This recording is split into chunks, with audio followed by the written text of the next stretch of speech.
جب سے مجھے اپنے باپ کے متعلق معلوم ہوا تھا اس کے بعد مجھے نہ تو اپنی والدہ کے ساتھ مل بیٹھنے کا موقع ملا تھا اور نہ ہی اپنے باپ سے بات کرنے کا موقع مل رہا تھا۔ میں اپنے باپ سے بہت کچھ پوچھنا چاہتا تھا، بہت سے سوال میرے ذہن میں گردش کر رہے تھے۔ شاید یہ سب کچھ ڈاکٹر تنویر کی رہائی کے بعد ہی ممکن تھا۔ مجھے اس بات کا یقین تھا کہ اپنے باپ کی جانب سے عائد کیے گئے ڈاکٹر تنویر کی رہائی کے کام کے بعد وہ خود ہی مجھے اس بات کا موقع دے گا کہ میں اسے بہت کچھ پوچھ سکوں۔ ہو سکتا ہے وہ خود ہی مجھے سب کچھ بتا دے۔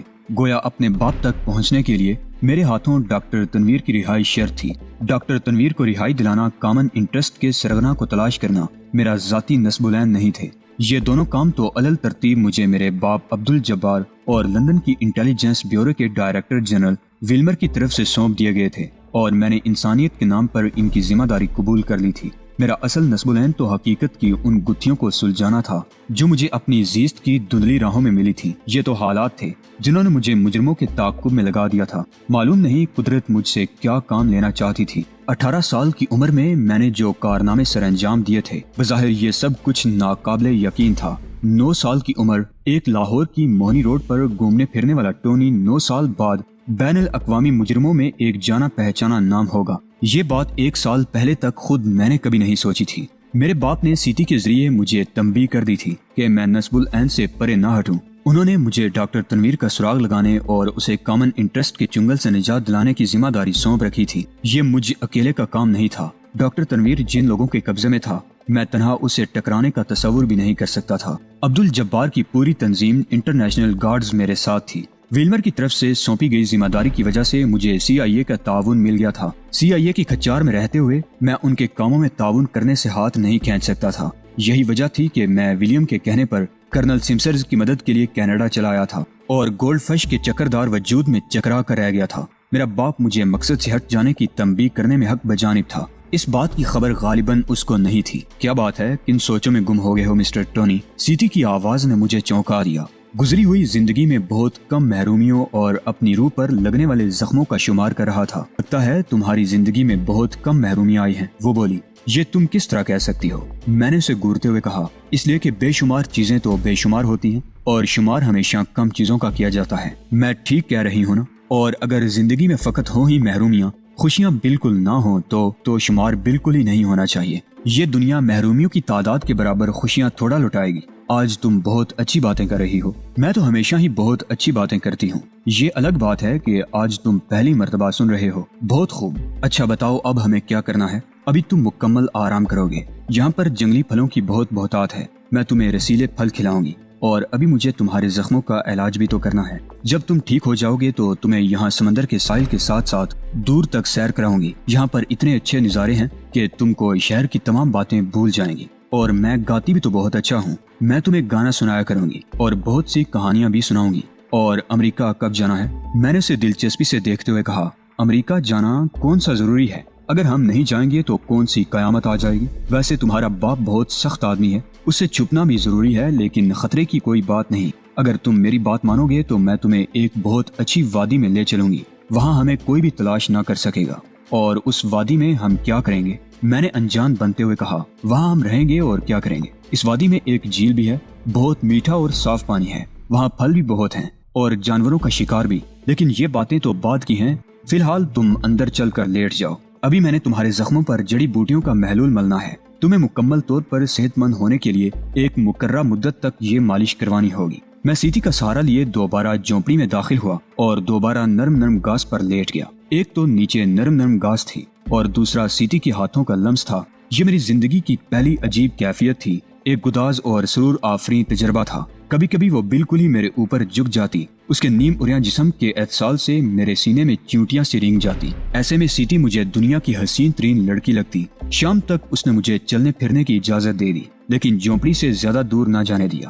رات کا کھانا جنگلی پھلوں پر مشتمل تھا۔ نکاحت میں غذائیت سے بھرپور پھل کھانے کی وجہ سے مجھ پر ایک نشہ سا طاری ہو گیا۔ میں جھونپڑی میں پڑ کر سو گیا۔ صبح میری آنکھ کھلی تو فطرت کا ایک حسین سچا منظر دیکھنے کو ملا۔ میں بھی اس منظر کا ایک جز تھا۔ ہم دونوں دو معصوم بچوں کی طرح ایک دوسرے سے لپٹے ہوئے سو رہے تھے۔ میں کوشش کے باوجود بھی سیٹی کو اپنے سے علیحدہ کرنے پر تیار نہ ہو پایا۔ میرا اس کو اپنے سے علیحدہ کرنے پر دل بھی نہیں چاہ رہا تھا۔ اس کے بکھرے ہوئے بالوں میں اس کا خوبصورت چہرہ پھول کی طرح معصوم نظر آ رہا تھا۔ دل کے ہاتھوں مجبور ہو کر میں نے اس کے الجھے ہوئے بالوں کو ہاتھ سے پرے ہٹایا اور اسے بیچ لیا۔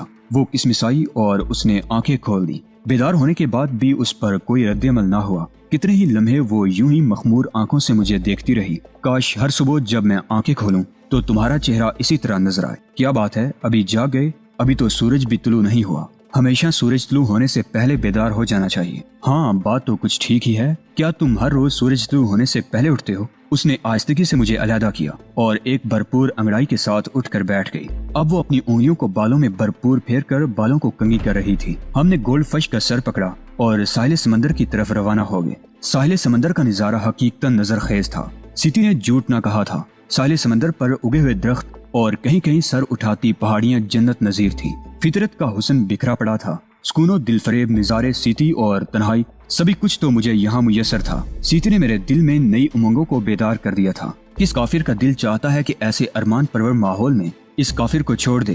وہ میرے آگے ہی آگے بھاگ رہی تھی۔ ساحل سمندر کے ساتھ ساتھ ہم بہت دور نکل گئے اور جب تھک ہار کر ایک جگہ بیٹھے تو سیٹی نے دل کے جذبوں کی تان پر کوئی نامعلوم نغمہ چھیڑ دیا۔ کیا گا رہی تھی مجھے اس کا علم نہ تھا، لیکن جو گا رہی تھی اس کی باز گشت مجھے اپنے دل کے نہا خانوں میں الجھتی ہوئی محسوس ہوئی۔ پوری فضا میں نغمگی سی بس گئی۔ آواز کے زیرو بم نے مجھ پر ایک سحر زدہ سی کیفیت طاری کر دی۔ پیار کے جذبوں کا یہ سچا اور پرخلوص اظہار براہ راست میری نفسیات پر اثر کر گیا۔ سیٹی نے نہ جانے کب نغمہ ختم کیا، مجھے اس کی خبر نہ رہی، لیکن سیٹی کے مترنم کہکہے نے مجھے اس سحر زدہ کیفیت سے نکال دیا۔ میں نے قدرے خجل ہو کر اس کی طرف دیکھا تو وہ ہنستی ہوئی مجھ سے لپٹ گئی۔ اس وقت ہمارے پاس وہ سب سامان موجود تھا جو میں وائٹ ہارس سے لے کر چلا تھا۔ گولڈ فش کے خیموں کی طرف جانے سے قبل میں نے سب کچھ سیٹی کے سپرد کر دیا تھا۔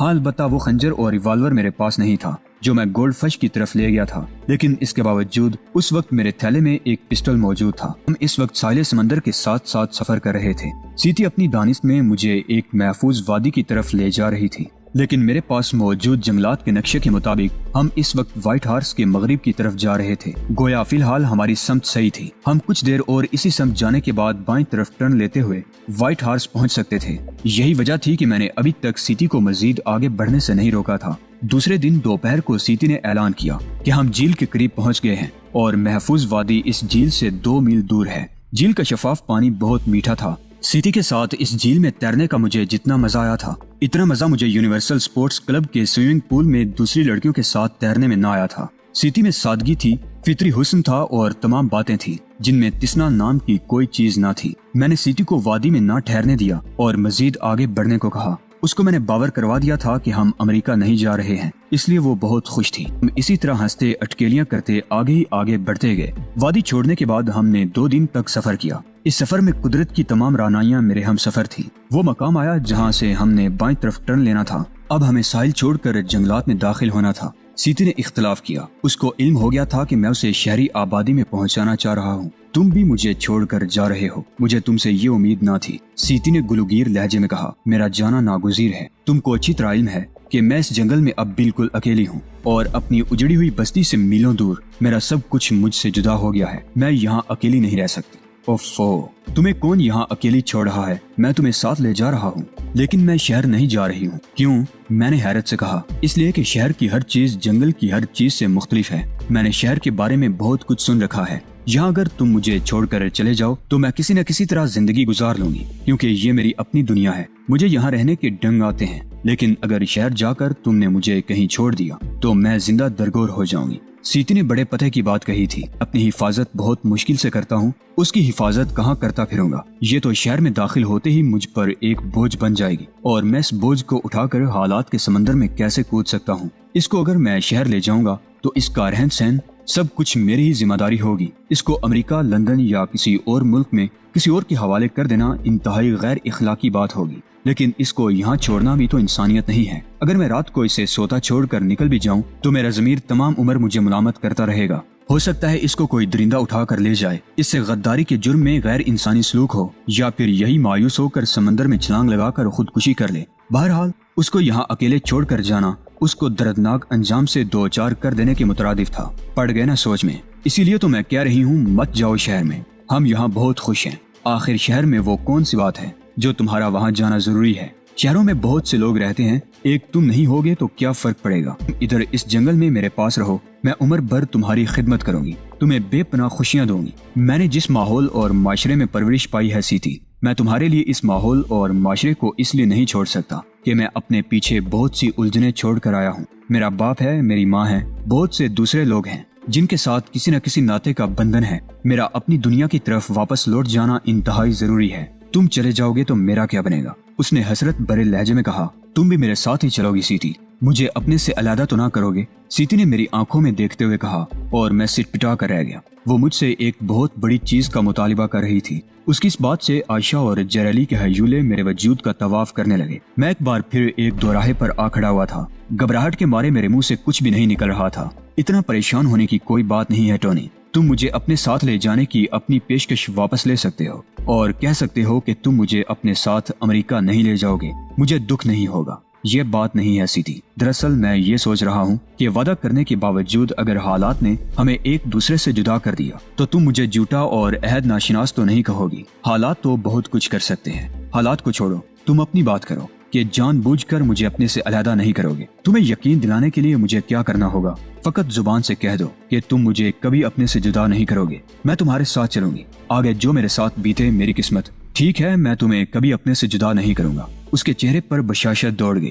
میں اس کے چہرے پر امڑتی ہوئی خوشی کی اس لہر کا مطلب سمجھتا ہوں، مگر میں نے اس کو ساتھ لے جانے اور ساتھ رکھنے کی بات اس لیے کہہ دی تھی کہ اسے ہمراہ لے جانے کی تاکید تو میرا باپ کر گیا تھا۔ عبدالجبار میرا باپ بھی تھا اور انتہائی زیرک انسان بھی۔ اس نے سیتی کو نیو یارک ہمراہ لے آنے کی بات کچھ سوچ کر ہی کہی ہوگی۔ وہ عائشہ اور جیریلی کے ساتھ میرے تعلقات سے بھی بے خبر نہیں تھا۔ اگر مجھے اپنے سے جدا نہیں کرو گے تو میں تمہاری دنیا میں پہنچ کر بھی تمہارے لیے بہت کارآمد ثابت ہو سکوں گی۔ مجھے تمہاری سرگرمیوں کا اندازہ ہو گیا ہے۔ تمہارے کاموں میں تمہیں کچھ جانساروں کی قدم قدم پر ضرورت ہوگی۔ شہر میں کچھ لوگ تمہارے لیے اپنی جان ہتھیلی پر لیے پھرتے ہوں گے، مگر جس طرح میں تمہارے کاموں میں تمہاری معاونت کروں گی شاید ایسا کوئی دوسرا نہ کر سکے۔ وہ کیسے؟ میں نے چونکتے ہوئے کہا، یہ تمہیں شہر چل کر پتا چلے گا۔ ہم جنگلی لوگوں کے پاس وسائل بہت کم ہوتے ہیں، اس لیے ہم جس طرح اپنی فطرت سے کام لے کر بعض معمولی چیزوں کی مدد سے انتہائی چونکا دینے والے نتائج حاصل کر لیتے ہیں۔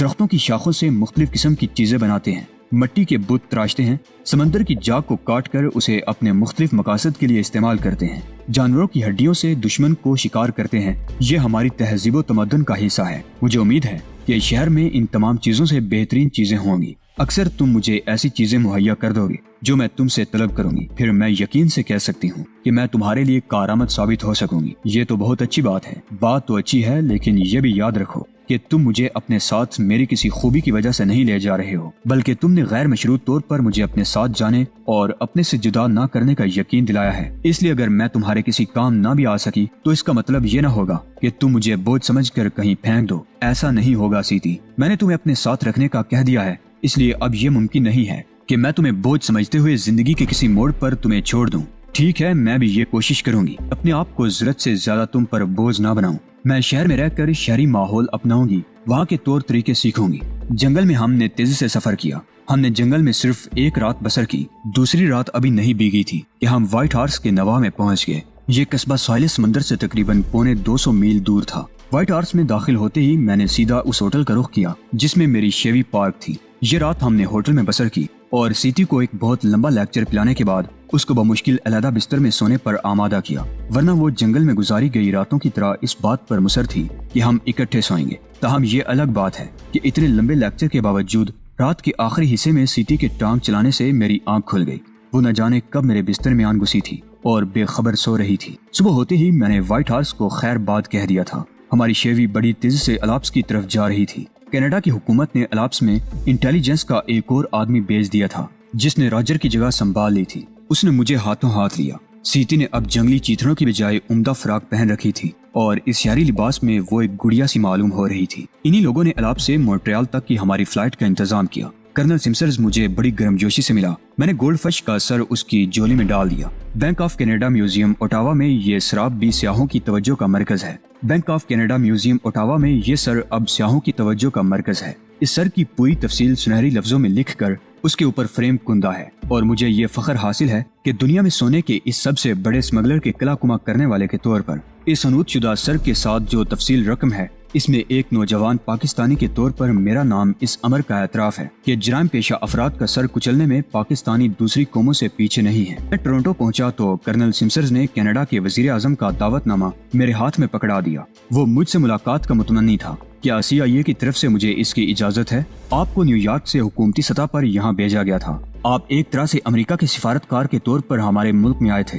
ہمارے ملک کے لیے آپ نے اتنا بڑا کارنامہ سر انجام دیا ہے، وزیر اعظم سے ملاقات میں کہاں مذائقہ ہے؟ میں بنیادی طور پر ایک سراغ رساں ہوں۔ ایک جعلی نام سے اور نقلی چہرے سے آپ کے پاس بھیجا گیا تھا۔ آپ کے سامنے اصل نام سے بے نقاب ضرور ہو گیا ہوں، مگر اس کے باوجود میں نیو یارک کے ایئرپورٹ پر فریڈرک کے چہرے میں اور اپنے اسی نام سے جانا چاہتا ہوں۔ اپنی طرف سے کوئی بھی حرکت کر کے میں CIA کے لیے یا اپنے لیے کسی مصیبت کو خوش آمدید نہیں کہہ سکتا۔